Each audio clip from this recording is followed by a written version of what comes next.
Good afternoon and welcome to our session on Greek-Turkish economic relations. My name is Ioannis Grigoriadis. I'm an associate professor, Jean Monnet Chair of European Studies at Bilkent University in Ankara. And I'm also a senior fellow and head of the Turkey program at the Hellenic Foundation for European Foreign Policy, ELIAMEP. I'm pleased to be joined today by Bedii Yücaoğlu, who is a board member of Turkey's Industrialist Association, TÜSİAD, and he's going to share his thoughts with us today on Turkey's Greek-Turkish economic relations. Greek-Turkish economic relations have been a victim of the political disputes of the two sides. For decades, the two sides have been disputing over maritime zone sovereignty, the Cyprus issue, minority rights. And this, of course, hasn't created an opportunity for the development of economic relations between the two sides, which, of course, means, on the other side, that there is a potential. So we have today with us a person who is best equipped to give us information of where we are and how this relationship can be transformed in a way that can potentially help the two countries resolve their diplomatic and political disputes as well. So, John, the floor is yours. Thank you. Thank you very much. It's great to be here. The late Turkish president, Süleyman Demirel, is attributed with an anecdote. When asked how Turkey is doing with one word, he says, good. And then they ask him, how would you describe how Turkey is doing with two words? He says, not good. I think this anecdote summarizes my feelings about the Turkish-Greek economic relations. Last year, the bilateral trade hit $5.8 billion, and that was a record. So on the surface, things look good. However, putting things in perspective, according to IMF data, last year, the Turkish economy surpassed 1 trillion in GDP, and the Greek GDP was around 240 billion. And when we look at the bilateral trade and how much of the total trade that accounts in, the bilateral trade between Turkey and Greece accounts for about 1% of Turkish trade and about 4% of Greek trade. Furthermore, our trade story is not a story of value-added goods feeding the integrated supply chains. We are actually selling each other things like petroleum products, raw cotton, and aluminum. And when we look at the investment flows, we see that the stock of investment by Greek companies in Turkey are about $6 billion, mostly focusing in packaging, agricultural sectors, fisheries, and tourism and construction materials. On the other side, the Turkish investments in Greece are barely reaching 1 billion, with Turks investing mostly in Greek real estate and in tourism assets. The high point for the cross-border investments between our countries was in 2006, when National Bank of Greece acquired Finansbank for $6 billion. And at the time, it was a controversial investment that was criticized by hardliners in both countries, but it ended up saving MBG in the aftermath of the 2008 financial crisis. Unfortunately, the political and the economic environment afterwards did not allow this momentum, this trend to continue. Today, after years of political tensions and economic volatility, where there was no tangible improvements in our relations, our countries have signed the Athens Declaration last December, and the following agreements on trade, energy, education, agriculture, technology, and tourism gave us a new momentum. And Turkish Business and Industry Association, TÜSİAD, and our Greek counterparty, SEV, welcome this positive agenda, and we're determined to contribute to further improving the economic relations between our countries. With this new momentum, the objective is to increase our trade from the current levels to about 10 billion in 5 years, with increased investment flows as well as cooperation on areas such as tourism, custom processes, energy cooperation, and migration. Now, many people would look at this as a success story, but when I look at this, I see a Greek tragedy of missed opportunities and of potential that we have been wasting. On the official narrative is that the limitations of the customs union agreement, which does not cover services, agriculture, government tenders, and does not take into account the requirements of green and digital transformation, is one of the main limiting factors for the economic relations, along with the fact that we are not considered natural trade partners complementing each other's economies, and obviously the macroeconomic and political volatility that both countries went through over the last 15 years. Because we are among friends here, I want to tell you what I really think. I think the real reason why we can't realize our potential is the set of unresolved issues in the Aegean and the Eastern Mediterranean, obviously, and the rhetoric on both sides feeding, demonizing the other and feeding a deeply rooted distrust and fear.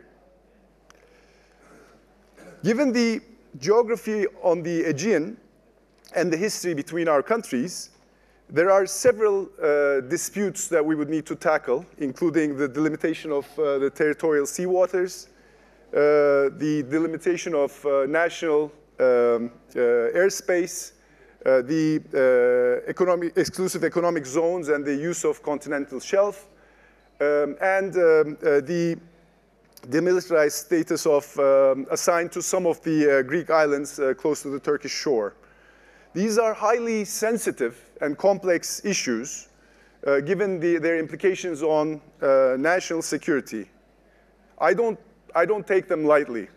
However, the fact is, we are going to continue living together on both sides of the Aegean, and lasting peace and prosperity will depend on our willingness to engage and our ability in finding equitable solutions on these issues.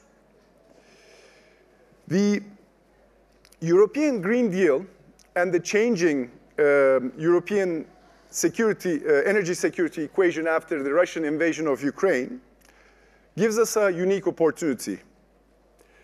The energy demand in the world and in Europe will only increase, and Europe needs reliable and environmental sources. Today, without any coordination on either side of the Aegean, renewable electricity generation capacity in Greece is around 14 gigawatts, accounting for about 50% of the electricity mix in Greece. And for Turkey, it's about 59 gigawatts, with accounting for 40%. And both countries aim to double their installed capacity within the next 5 to 7 years. Together, we can achieve much more. We can turn the Aegean into a renewables hub of Europe.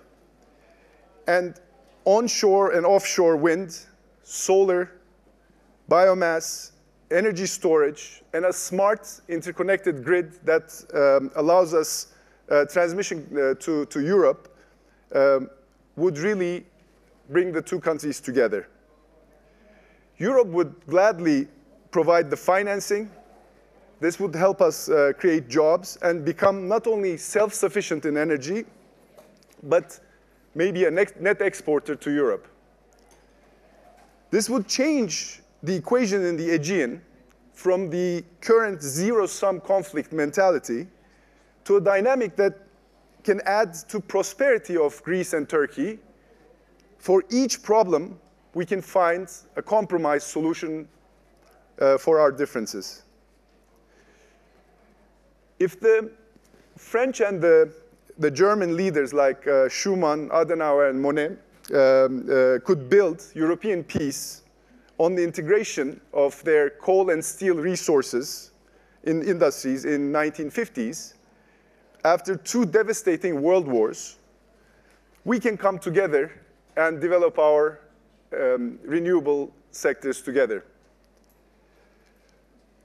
It cannot be left just to politicians and to 4-year election cycles. So the leaders in business, as well as in academia and civic society, need to help politicians. We need to commit, and we need to create public awareness and support for this cause. I realize this is a daunting undertaking, and it will take years, if not decades. And we would need to start slow, take small steps, build trust, and achieve small wins at first. But as the leaders of our countries, we owe it to the next generations to finally start dreaming together about a future where we can lead from a place of hope rather than leading from a place of fear like the last few generations. Thank you very much, John, for your presentation.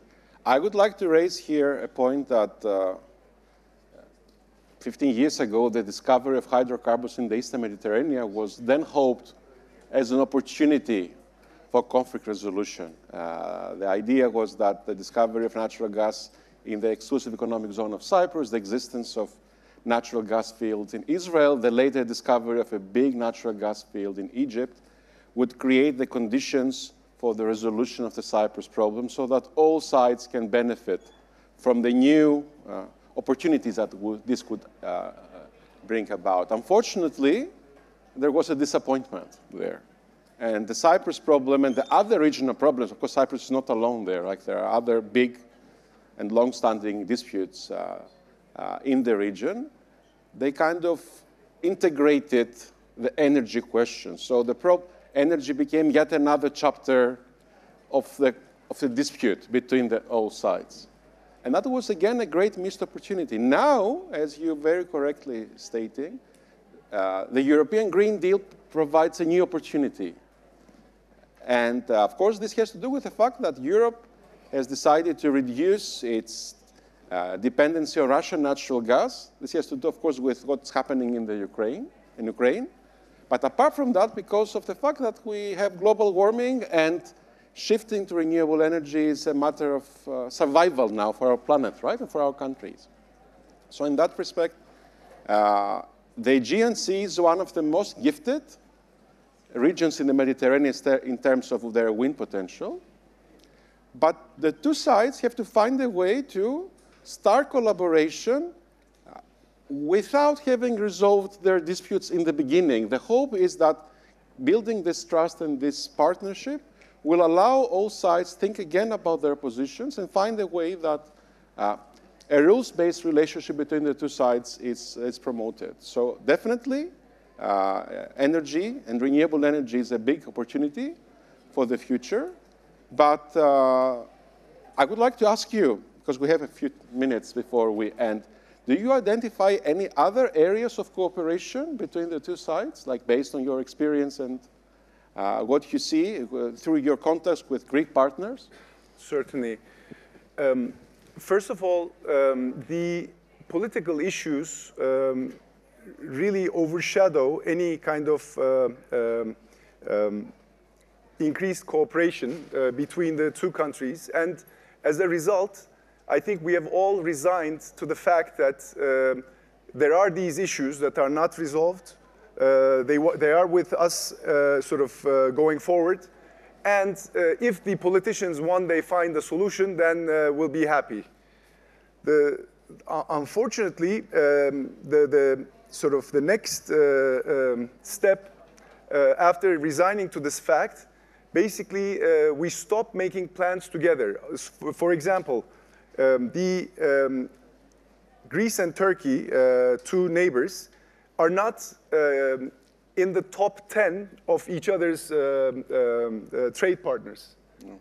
Which is basically telling me that Greek and Turkish business people need to sit together and plan what they can do together because there's a lot of unused potential.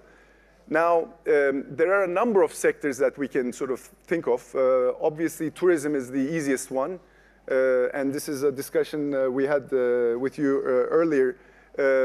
We can jointly sort of market the Aegean in new geographies like China. We can jointly plan how to provide the best experience to the tourists coming to our sort of part of the world.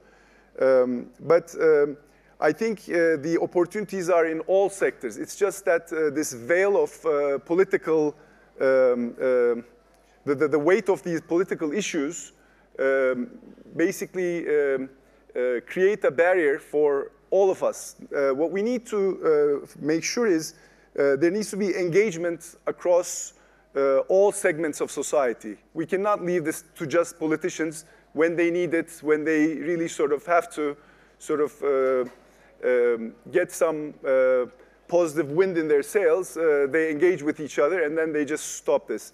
We need to have the engagement at the levels of business, academia. We need to have student exchanges. We need to have a lot more interactions, because it's only through these interactions that we will create a shift in the popular opinion. I have never had a case where I sat down with our Greek friends, had dinner, and had a bad experience. And I can, I don't know if Angelina is still here, but I would much rather have a dinner with a Greek friend than our sort of Northern European friend. So I'm sorry to tell them, because we are very similar. We basically, there are more similarities than we can find with anyone else, except this sort of constant propaganda about fear about the other sort of party, the distrust, that is not allowing us to sort of explore each other or get to know each other better. And this is, as the leaders of two societies, we need to make sure that we have more exchanges, that the average person on the street has a clearer picture as to what the other country is and is not. Thank you very much. Let me conclude with an optimistic point here. When the sale of Finansbank to MBG was discussed, there was a lot of discussion and a lot of fear-mongering in Greece. I remember what the headlines were saying about how bad a decision that Takis Arapoglou then was making, who was the CEO of MBG. And there were these negotiations with Hüsnü Özyeğin, the then owner of Finansbank. And there was even some sort of backlash in the Turkish media. There was another planned takeover of Alternatif Bank by the Alpha Bank, which was kind of canceled. So there was some reaction, but this turned out to be a very, very smart business decision. In a few years, MBG sold the bank to a Qatari sort of company and made billions of euros, which happened to be very important because that was the time when Greece was entering its financial crisis, and the Greek banking sector, of course, was getting a lot of pressure. So that was a brave decision that paid off, and hopefully Greek and Turkish entrepreneurs are willing to take such decisions again and help restructure the relationship, both on the economic and on the diplomatic level. So thank you very much, Can, for your presentation, and thank you very much for your attention.